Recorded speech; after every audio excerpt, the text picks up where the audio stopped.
Guys, তোমরা সবাই কেমন আছো? আশা করছি ভালো আছো। আমিও খুব ভালো আছি।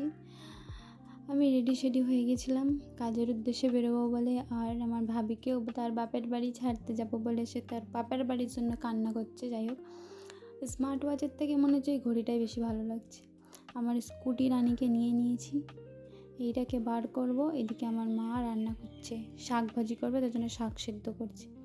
যাই হোক, আমি একদম নর্মাল একটা ড্রেস পরে নিয়েছি, সিম্পল, বেশি হাব্বা জুব্বা ভালো লাগে না আমার নিজেরও।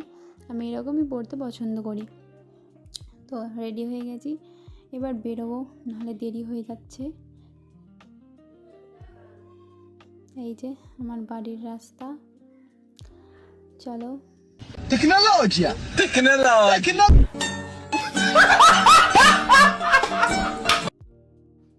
তো দেখো, বাড়ি আসার পথে এটা, কারণ আমি সব ভিডিও নিতে পারি না সব সময়, পরিস্থিতি সেরকম হয় না।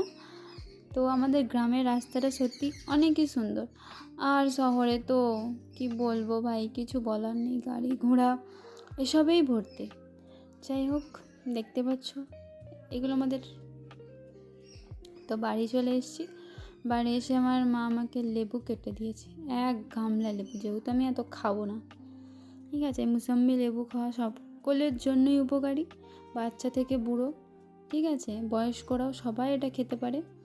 এটা আমরা কেটেই খাচ্ছি, যারা এভাবে খেতে পারে না জুস বানিয়ে, বাচ্চাদের জুস বানিয়ে খাওয়ানো দরকার। এটার মধ্যে প্রচুর উপকার থাকে, সেটা আমরা সবাই জানি। তো আমার মা, আমি এগুলো একে একে খেয়ে ফেলি। অবশ্য আমি 4 থেকে 5 পিসই খাবো। আমার লেবুটা অনেকই পছন্দ লাগে, ভালো লাগে খেতে, তার জন্যে। দেখছো, এক্ষুনি হাত থেকে পড়ে যাচ্ছিলাম, মানে হাতেরও জোর চলে গেছে মনে হচ্ছে, এরকম একটা ব্যাপার। ঠিক আছে বন্ধুরা, আজকের জন্য এতটুকুই, বাই।